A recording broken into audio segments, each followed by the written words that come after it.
E aí, tudo bem?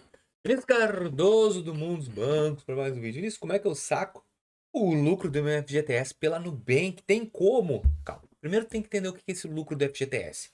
O lucro do FGTS é o seguinte: todo ano o FGTS tem lucro. E quando é que é calculado esse lucro, Vinícius?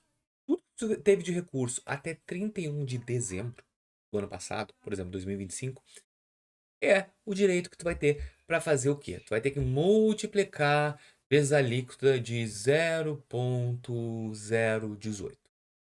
Então, se tu tinha 10 mil, tu vai ganhar R$ 180. Se tu tinha R$ 1.000, tu vai ganhar 1,87. Se tu tinha 10 mil, tu vai ganhar 18,70. Esse é o lucro. Então, tudo que tu tinha de saldo, só tu olhar lá. E vai entrar quando? No mês todo de agosto, agora em diante, vai entrando esse lucro. Aonde vai entrar? Direto no saldo do teu FGTS. Então, como é que eu faço para sacar na Nubank, Vinícius? Como é que faz para sacar o FGTS? Primeiro, tu tem que ser demitido.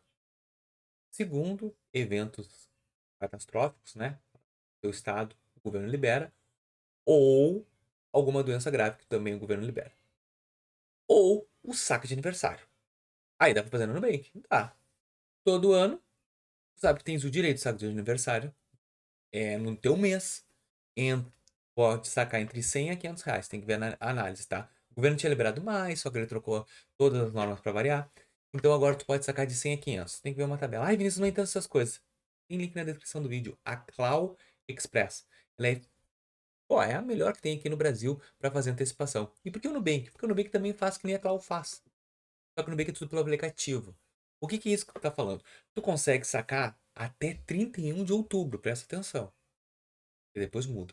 Consegue sacar, antecipar 5 anos desse saque de R$ 500. E aí totaliza 2.500. E por que eu falei 31 de outubro? Porque 1º de novembro tu só vai poder fazer 3 anos. O governo está cada vez restringindo mais. Por quê? Porque ele quer usar o teu dinheiro para outras coisas, não para teu benefício.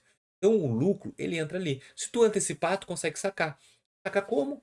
Com um saque de aniversário, tu antecipa, tu faz um empréstimo para antecipar 5 anos. Faz com a Clau ou com a Nubank, tanto faz. Mas a Clau é direto com atendimento humano. Então acaba sabendo o valor, taxa e tudo. E a taxa é a mesma da Nubank.